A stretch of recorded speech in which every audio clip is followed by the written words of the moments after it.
think David is here. How are you? I'm well. How are you? Good to see you again. I don't think I can see you now, so I know you're here. I'm doing very well. There's an event going on in Miami right now. What is this event that's going on? So it's from one to the other. I was at Trade Tech FX. So that's my traditional business, which is all about foreign exchange, which trades $7 trillion a day. So it's traditional asset managers and the biggest banks in the world. So I've hopped across the bridge to go from FX to crypto. All right. Now let's talk about the legacy FX market first. 7 trillion a day is total market, or that's what you guys do? Like how big? I wish I did 7 trillion. Okay, I was going to say, all right, so that's the whole market a day. It's $7 trillion a day. So look, the way I look at foreign exchange, and you've got a view on this, like imagine that could be crypto. If you imagine, as you said to me yesterday, that fiat currency won't be around in 20 years, well, it's all going to be replaced by crypto. So that's just global trade. Right? So people making things in Thailand and selling them in Home Depot in the US, right? So you got Thai baht trade or Korean won trade versus US dollar. So that can be replaced by crypto. $7 trillion a day, $2 trillion is spot. So I need dollars for my Thai baht today. And then there's people going, well, hold on a second. The next tranche of the market, $2 trillion would be the swap market. So hey, I'm long Thai baht today. I don't need to deliver it today, but I want to earn some interest in it overnight. So I swap that out, either overnight or on a weekly basis or a monthly basis. All the stuff also you're seeing in crypto. Guess what? That's kind of, the lending market, all the things that the SEC are looking at right now. And then you've got the forward market. Like I know I need, so that'd be another $1 trillion. I know I need X amount of Thai baht to pay for my shovels that I'm going to sell in Home Depot in a month's time. And then you have a non-deliverable market, which is kind of, I want access to Korea, to India, to Indonesia, to Brazilian real, but I can't have an onshore bank account. So I just invest in the economic interest effectively of that. So that is the FX market. That's what we do. In terms of LMAX, we operate 6 exchanges. We trade about $30 billion every day. Jesus. So, it's big, but, compared to the whole market, there's a lot more to win. Yeah. Opportunity. That's it. I said to you, we did last year, we averaged, of that 30 billion, we did 1.5 billion a day in crypto. So if I follow your thesis, that'll get bigger and bigger over time. There we go. Yeah. So when it gets to 3, you'll be 10% of your daily volume will come from crypto. Explain to me the infrastructure differences in an institutional exchange versus a retail exchange. So there's a lot of people who watch this who, I won't name names, they go to all the retail exchanges. It's a good enough experience for the most part. There's liquidity. They're able to buy and sell the assets they want. Sometimes there's a little bit of high fees. Sometimes there's downtime, whatever. But like from a retail perspective, it gets the job done. But they're also not buying and selling $20 million worth of Bitcoin. I don't want to speak for the audience. They're very, very wealthy, obviously. But getting wealthier by the minute. Yeah. That's not what they're really doing, right? It might be kind of hundreds of dollars, thousands, tens of thousands of dollars. And so institutions obviously have different needs. Like, how do you think about the difference in the infrastructure from a retail exchange? So it's almost, I sort of see it horizontal versus vertical. So look, I have empathy with those retail providers, right? It's a bit like after the Super Bowl ad. Everyone, what do you say? This was a great ad and so many people clicked on it, or you say, hey, they were down for a minute. So if you think about it, in retail, they've got to go horizontally. They've got to accommodate for, say, 1 million users online at any one time, asking a lot of different questions. So they'll be saying, what is the price of Bitcoin? What is the price of Ethereum? Can I see my statement? Can you show me a chart? Hey, is there a news feed from the Pomp?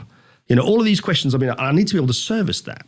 So low latency or speed is not the key prerequisite. Now, in institutional trading, there's 3 things that matter. Does it work? Is it fast? Is it cool? Guess what? We never get to the 3rd bit. We never get to the cool bit, which is probably where retail is, right? So how do you compete? How does one platform compete with another in retail land? Well, I should be a bit cooler or offer something a bit better. So what that manifests itself in is I can't have a down second. I can't have a down millisecond. So LMAX Digital has been around 4 years. We haven't had one down millisecond on the exchange. Ever? Since creation? Never. Wow. And it's on my webpage, by the way. You can go to web status pages, just we don't go down, right? Because we can't go down. because this was born out of an FX exchange. So the biggest banks in the world, so we've got 35 banks connected, all the largest proprietary trading firms in the world connected, and they want to trade in response times that are now measured in microseconds, right? So response times roughly around 70 microseconds, less than a millisecond. What's a millisecond, everyone? It's the blink of an eye. Okay, so Jesus. They want to know that response. They want to send their order in, have it acknowledged, and have their trade acknowledged within microseconds. Now, if I'm down for a few micros or a few millis, they just go somewhere else, and they don't come back. So very simply, that's how we architect our exchange, and that's the vertical thing. I answer a few number of questions a lot in any 1 second. So I process sort of non-farm payroll on a 1:30 on the first Friday of the month. I probably process 100,000 orders per second, and I've got to do that sustained for 5 minutes. And if I'm so not, 100,000 orders per second for 5 straight minutes as people are trading off of data that just came out around the non-farm payroll. Yeah. So that's probably the key difference. If you think about it, what am I offering? I'm really saying, hey, do you want to buy or do you want to sell? And what's the price now? Not just now, now. What's the price really now? And has it changed really now? And by the way, you must confirm to me within a microsecond that my trade is done. Because the biggest risk, and you know the terminology, the biggest risk is an out trade. And you'll see that even on the retail platforms, like, hold on a minute, I was trying to buy or I was trying to sell. Am I done or not? Your biggest risk is you're sitting there going, hold on a second, am I long 10 or am I short 10? Or where am I? And invariably, if you don't know, that price move is going to be against you. So it's just a different architecture. And I think trying to put the two together that some of the retail guys are doing is tough because it's just a different layout. It's just a different structure. You've got to architect it right from the beginning. You can't suddenly go to a retail platform, hey guys, can you just do what LMAX does and process 7 billion orders a day, right? And make sure I've got latency measured in microseconds. You can't do it. You've got to get it right in the first place. So when you think about 100,000 orders per second for 5 minutes, how many could you guys handle? Like, could you handle 250,000, 500,000? Sure. Like how many is like the maximum amount that you could? You know what? You need to come and work at LMAX because my CTO, I ask him that question every month. So if we see the biggest, I think the last one we saw, the biggest spike was about 140,000 orders. Wow. In a second. Yeah. What was it for? So non-farm. So he tells me, hey, look at that. That's really good. That was our peak. And I went, okay, well then you can imagine this market's going to expand. So you better build it for 500,000. So we're always adding, and it's back to that. Does it work? Is it fast? Because they're not going to thank me. Institutions are not going to thank me if I suddenly go, hey guys, I did double the orders, but I also doubled or tripled the length of time your response time. So, when it comes to crypto, and we're fortunate, I'd like to say we were prescient, but we entered crypto, started building it out 2017, launched it in 2018, and I just lifted an FX exchange. Because guess what? Bitcoin dollar, Ethereum dollar trades a bit like Euro dollar and a bit like cable. And much less of them. Correct. And I was like, I said, well, let's just move that infrastructure over to Bitcoin. So when we have all these spikes, and you've seen the liquidations in Asia, you've seen what happens on the retail platforms, I swear everyone calls me. So investors call me, clients call me, family call me. How did you cope yesterday? I'm like, it was a blip.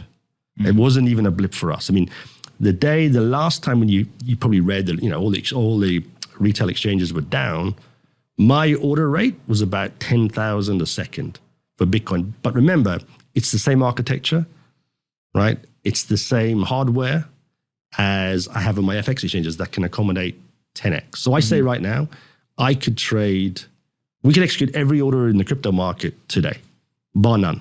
With the current every single order. Every single order. Pipe it in now, it's done. And if anyone disagrees with that, put them in touch. Right? So what do you think the total orders are in crypto right now? I don't know, you tell me. Well, the thing is, actually, you can almost work it out because I do know one thing. Compared to everyone else, we're a factor quicker, which means we have 10x quicker than the next best. That's just from a a fact. speed standpoint. Speed, but it also, obviously speed matters because what happens is it's just like, it's just plumbing. Yep. Right? How do you get it down the pipes? Because I can process it faster, I can take 10x down the pipe. All right. I'm going to start asking you questions. If you don't want to answer any of these, don't answer, because I don't know what you want to talk about. First is, do trades coalesce around liquidity or performance? And that's more of like a chicken or egg question of like, does performance bring liquidity, or does the liquidity create the infrastructure that needs performance? And then that's where all the trades come around. Like, how do you think about that? Great question. Nice. Great question. You know what? Without the best performance in the world, without liquidity, I'm not going to get any flow. Yep. And this is why, again, I'm not going to criticize those retail platforms out there. They have huge volumes, huge amount of customers, huge natural interest, fair play to them. So if you like, and if you're a market maker out there, you just want the most volume, the most flow. So you're going to go there, even though you're going to say, guys, the performance is a bit chunky. But I'm going to put up with that. And by the way you put up with that is the pricing slightly worse. Yep. Right. You increase your prices because you're actually having a little bit more slippage, et cetera, that you're dealing with. That's what they're going to do. Yep. Whereas on an institutional exchange, you would expect, tighter pricing because it's more accurate, more precise. So look, we need to be a bit of both. We need to make sure that we can scale 10, 20x, and then we got to keep engaging with the best liquidity providers in the street. And remember, that's how we started. Why is LMAX Digital around? These liquidity providers, these market makers were already in the market, and they're making all the retail exchanges in Asia. Then they came to me and said, David, we need some institutional grade architecture where I can risk transfer with like-minded participants. So they came to me, they approached me, I think, because of the performance. But if like number one was the only liquidity provider in there and they were the only customer, then I wouldn't have an exchange. When you think about this business, do you just go directly to the institutions, family offices, prop, trading desks, et cetera? Or do you actually provide like a white label or like a B2B solution to some of these other exchanges so that they can execute with your performance, but through their interface? Not quite the white label, but I would say I'm connected to most of those retail exchanges today. And that's to help them, to help their liquidity. And if I step out of crypto for 1 second, if you'll allow me, in the FX world, I have 200 brokers as customers. Right? Now, they're effectively like the retail crypto exchange in FX. They're selling to the smaller customers. They're onboarding 1 million customers a month or a year. That's not my forte. That's not what we do, so I don't compete with those brokers. What I do give them is efficient, precise execution and scalable architecture. So in crypto, you see a lot of these guys, they've been very successful, and they are all things to all men and women. They are the best brokers, they're the best tech firms, and they're the best exchanges. But I think maybe now they're realizing that at times they need help with liquidity and execution, and that's where they're opening with us. So I like to think, look, I'd love us to just be the utility exchange going forward for crypto. So all the names you talk about, all the guys that are advertising at the Super Bowl, connect, right? And they source a lot of liquidity from LMAX Digital. How do you think about what tokens or assets to list and allow people to trade? Is it just like go wild and put as many as possible? Is it just the ones that meet a certain like liquidity or volume threshold?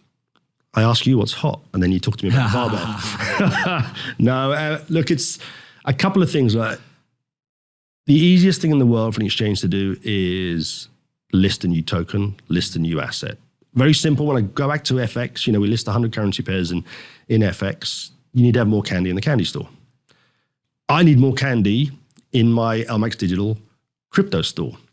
But in order to list it, I need to be able to store it effectively, right? So, and the next big step for us is the storage of ERC20 tokens. So then that sort of will open up maybe 100 coins that potentially I can list and people want to trade. But, and you know this better than most, and I'm sure your viewers will, in the institutional land, they don't thank me if I list a coin and then I'm not offering two-way liquidity 24 hours a day after that. So if it's illiquid and it's long only, it's not an exchange product. So first of all, can I store it? Are my customers secure? Are they happy that their money is safe with us? Yes, that's number one. Number two is, do I have liquidity? So if an institution wants to trade $5 million at any time of the day, they can do that. So that's probably how we make the decision. You know, we launched only really with Bitcoin, Ethereum, added Bitcoin Cash, Litecoin, XRP, just added USDC and Solana. Hopefully within 6 months, we'll extend that, probably the top 20. But I'm not going to say top 100 at this stage. Joe, what questions you got? From like an institutional standpoint, what are the conversations you're having, right? Like, are people fully on board with developing this market similar to other markets you guys exist in now in FX and others? Or is there still some skepticism around kind of how big this market could be? There's a bit of the latter. Yeah. I mean, Anthony would have seen it last night. He came to, an event we had with some institutional investors. Look, I said to you before, 34 banks traded me on FX. 4 years ago, zero of them took our market data feed or said they're interested in crypto. Now, 14 of them take our market data for price discovery. So they might be a little bit skeptical, but they know they're going to have to do something. And I think if you just follow your thesis, which is, look, over time, cryptocurrencies are going to replace fiat and inflation hedge, et cetera, then the customers are asking banks, how do I access this? And if you don't give me access, I'm going to just open an account with the retail exchanges. That's happening today. So they might still be skeptical, but the biggest banks all have a strategy for it. Now, I've just come from an asset manager conference, right? These are guys that manage $1 trillion funds. The biggest one there today manages an $11 trillion fund. They're not rushing into it, right? But they're going to have a small part of their portfolio. And some of them are just saying, it's too risky. And when you push them on it, like, what do you mean too risky? It's just risk they don't understand. So it might be they're coming up against credit risk that they don't see in traditional markets. Like, they don't have a CCP. They don't have a prime broker. They can't just go to the bank. So it's like, I don't really understand this credit risk. If I move into DeFi, I don't really understand this software or technology risk or this hacking risk that I don't have to deal with if I buy Tesla or if I buy euros or if I invest in gold. So I'd say they're being cautious. The thing that you'll see changing is just the increase overall in the size of crypto. So $2 trillion valuation today is good. 3 trillion was better. When you get it to 10 trillion, i.e. about the market cap of gold, then it's in their face.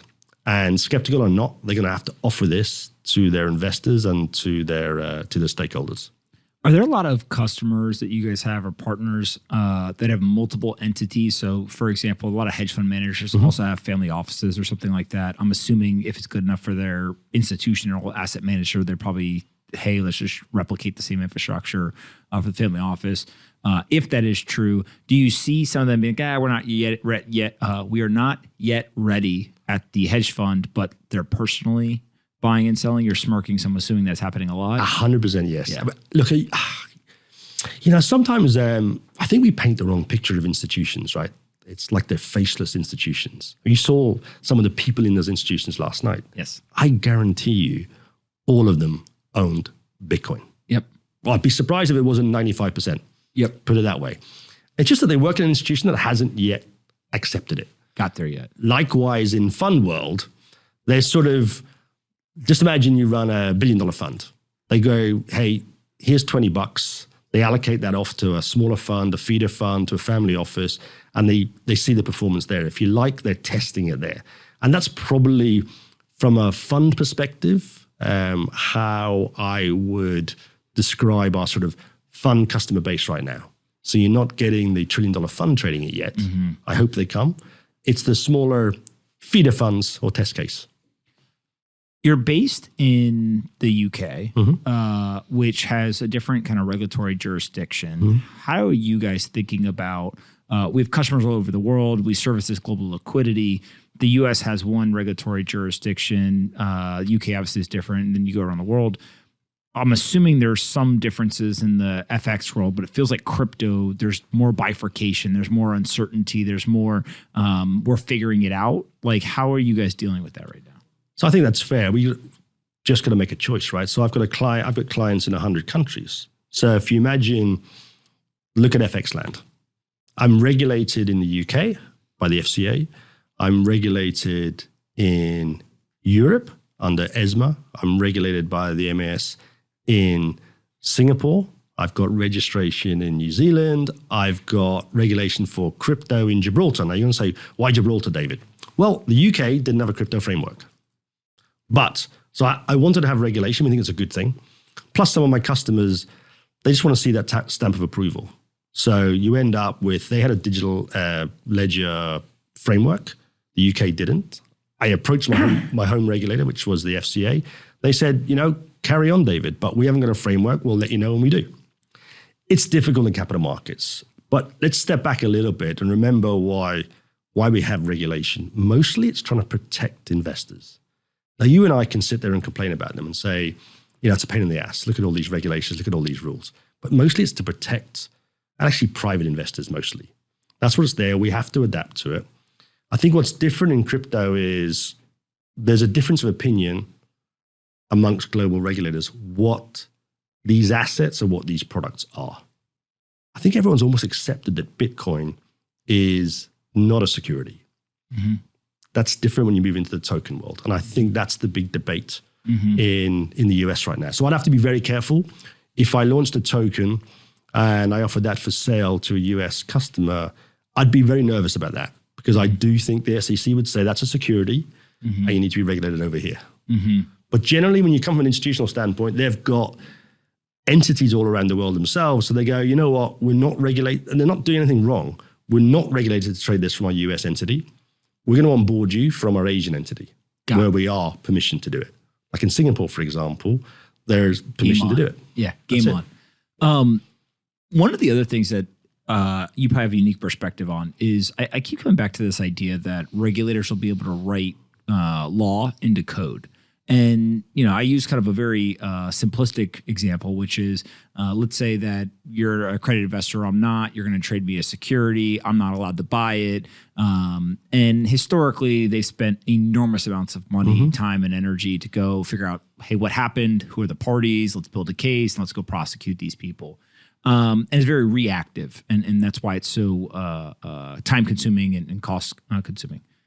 If they can simply just write software that enforces the rules, they become proactive. And so just on that alone, if all of a sudden regulators could basically save a bunch of time, money, and energy and also create a more efficient, safer, kind of better executed market, I think they're interested in it. Now, how do they do it? How long does it take? All that's up for debate. We'll see.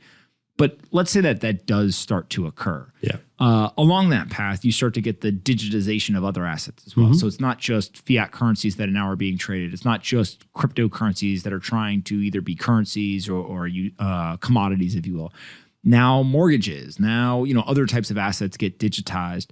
Is there a thought process where like you guys will also have to, similar to the banks and others, like kind of navigate some of this stuff?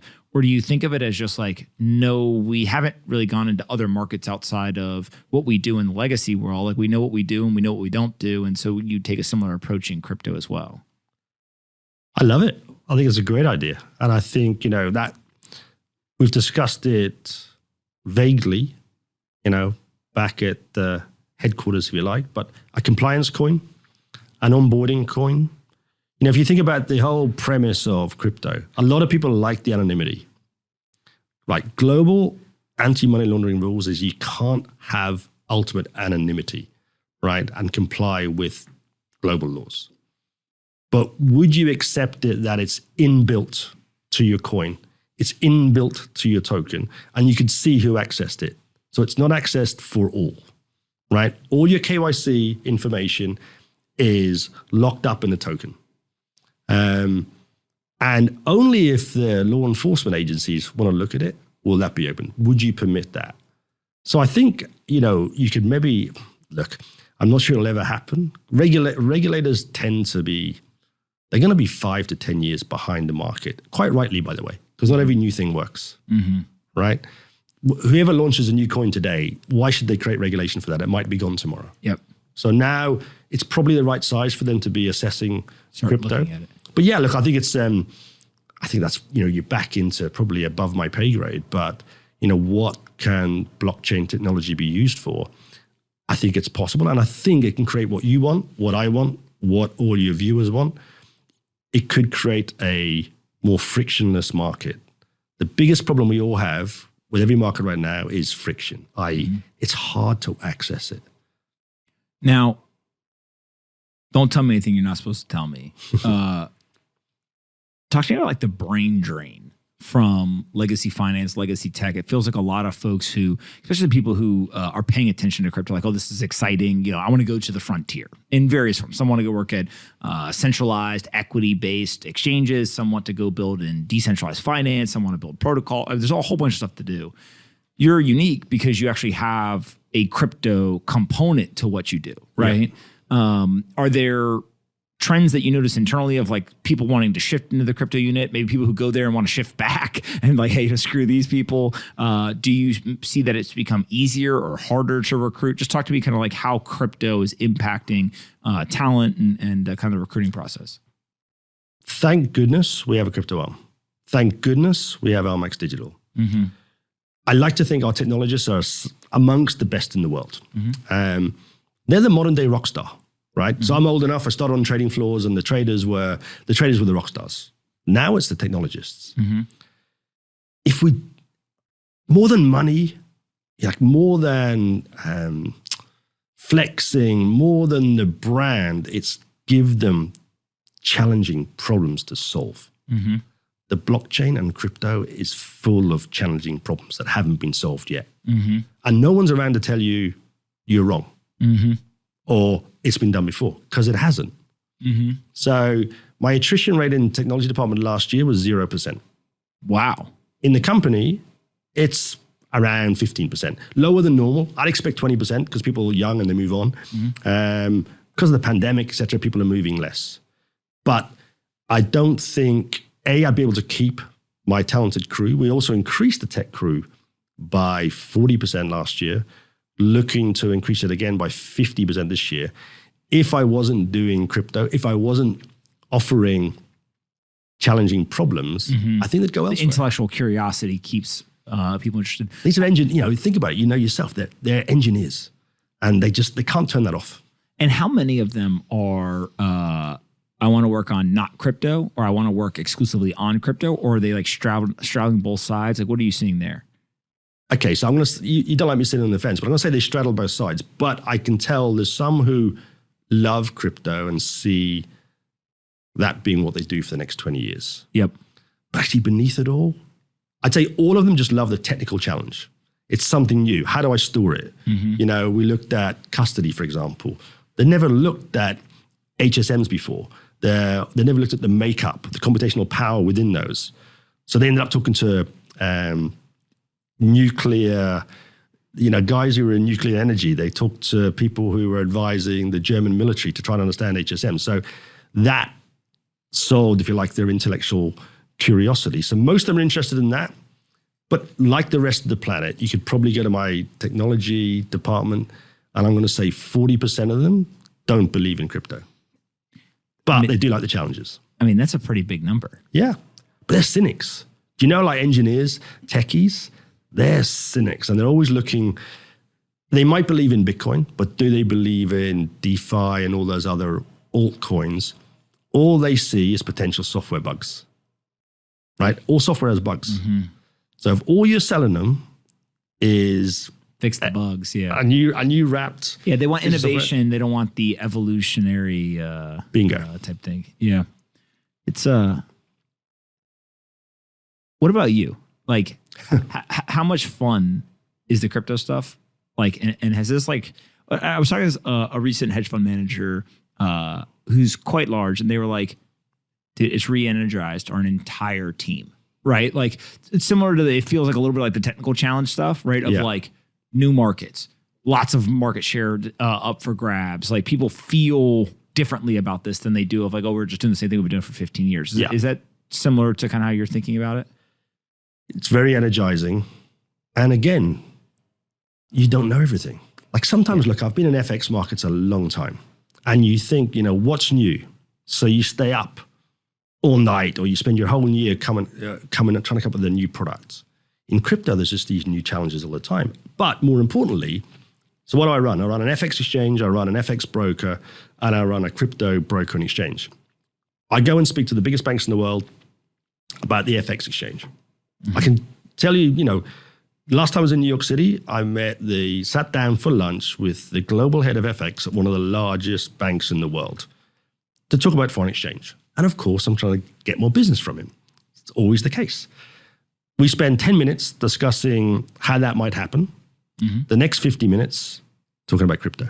Really? Talking about LMAX Digital. Now, he does not trade with me today, right? Do they trade? They trade the future, right? The centrally cleared future. They will definitely trade the spot, and they will definitely trade the future. Don't ask me who it is. I can see that look on your face, right? No, but all that, I don't think even I'd be letting the cat out of the bag. What I'd say to you there is that They're all going to do it. every bank's going to do it. Yeah, They've all got a strategy. Yeah. But look, I just think it's that variety. I've just come from what would be quite a blue chip, staid type conference. It's not a Bitcoin conference. There's no rah. But I'm talking to these guys who trade FX for a living, like trillions of dollars of the stuff daily. And I said, for you guys, you don't have to necessarily be a believer. Just trade it, invest in it. BTC USD, the way you do EUR USD. Just start there. So now when you start talking to them like that, and I said, within the LMAX Group last year, BTC USD was my 8th biggest currency pair. Wow. They wouldn't have thought that 4 years ago. So I'm saying, just think about that. And they go, okay. So all of a sudden, then they go, how do you store it? How do you access it? What's the credit makeup? Talk me through multi-sig. What do you think of these other coins? What about DeFi? Can I get into DeFi? And it makes everything that I do better. For example, Anthony, we trade foreign exchange 7 days a week now. No one else in the market does it. Why do we do that? Well, because we list Bitcoin dollar, Bitcoin yen, Bitcoin euro. So guess what? You have the triangle. So I've got euro dollar, dollar yen, euro yen. So we have weekend FX markets. And I said to them, guys, Wow. if you own this, if you work for a big fund, you run the FX desk. If you own Bitcoin, mentally at least, you own 7-day-a-week currency markets. That's 27% more opportunity for you guys to produce returns. Yeah, if you're good. That's it. And they've got to be super receptive to this. I hope so. I don't get the reception that you might get because you're thinking about it and they need the approvals internally, but they see that coming. Look, the first point is they're human beings. And human beings say, hold on a minute. I work hard enough 5 days a week. I said, it's okay. There's 27% more opportunity for your department. You can employ more youngsters, more young engineers. And guess what? The technology is going to do a lot of it for you. Right? But ultimately, who tells you that you can't buy Tesla on other stocks are available? You can't buy Tesla on a Saturday. Who tells you that I've got to wait until the bank's open to send my euros or to hedge my Vodafone stock into dollars? Why have I got to wait from Friday to Monday to do that? Right? People sometimes have time at the weekend. So look, they're a bit worried about losing the weekend. I just think it's a great opportunity for the whole of capital markets and really for the world at large, because we're going to need to, as much as you expect to do your clothes shopping on a Sunday or change your car insurance on a Sunday, you're going to expect to remodel your investment portfolio, rebalance your investment portfolio at 7 days a week, not just 5 days a week. How many, Joe, how many of your friends trade versus they just buy and hold stuff? Most buy and hold. Buy and hold. And then what about all the wealth management at the banks and stuff? Most of those guys are trading or they're just buying and holding? I think it depends, right? There's obviously some strategic things. Part of the job of a wealth manager is to bring ideas to the table, right? And see what they're interested in. But there's definitely more strategic buying and trading and more trading in general versus buying and selling than just long-term holding, for sure. Yeah. It just feels like the whole world's moving this way. Let's hope so. It's good for all of us, right? It's great for you. Well, that's one thing, people always say, what's your view on Bitcoin? No one's ever asked me what my view on euro is, or dollars, or pounds, or gold. I don't have to care. are just trying to create an efficient marketplace. Genuinely, that's what we want to also do in crypto land. I happen to be a believer in the asset class. I happen to be a believer in Bitcoin, but it shouldn't matter. I'm just matching buyers and sellers. That's all you're doing. To Joe's point, that's it. It doesn't really matter. If you want to buy and hold, you can access it at LMAX Digital. If you want to speculate, day trade it, do it at LMAX Digital. Joe, should we have a trading competition? Oh, dear. Sure, if you want to. I mean, I probably won't be very good at it. I think that you might lose. That's what I'm saying. I think I might lose. Hold on. I'm just the exchange guy.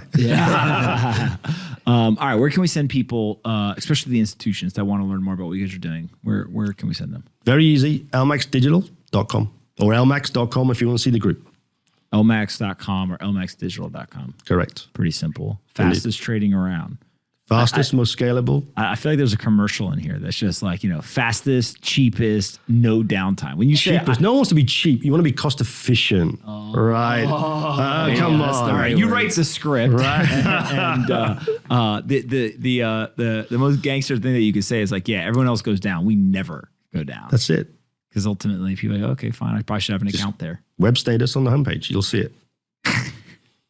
Putting on my homepage, that is one of those things, right? If it's on the homepage, you're going to make sure you stay up. Got it? Correct. But, look, again, I'm going to take my hat off to the guys in retail land who've done it. Just like the Super Bowl ad again, sorry to get back to it, they didn't know they're going to be so successful. And they're victims of their own success, right? I didn't have to scale for 1 million concurrent users. Yes, I scaled for 1 million concurrent messages, perhaps, but not users asking another 100 different questions. So they'll get there, and I think they're providing a good service to the private investor market. Literally, the web status is right there. I just You found it? Yeah, He's checking me out. just want to go look. Make sure it's up right now. I mean, how crazy would that be if you were down at the 1 second that you were on here? It's true. It's me thinking, live again. You can't come on here and BS. Right? Awesome. Well, listen, thank you so much for taking the time to do this. I've been a big fan of what you guys are doing for a long time now, and in general, I think people are just waking up to the fact like, hey, look, institutions have a lot of money. Right, it's much bigger, obviously, than the retail exchanges, but infrastructure matters, and you guys got some pretty good infrastructure, so I appreciate it. Good to be here. Thanks for having me.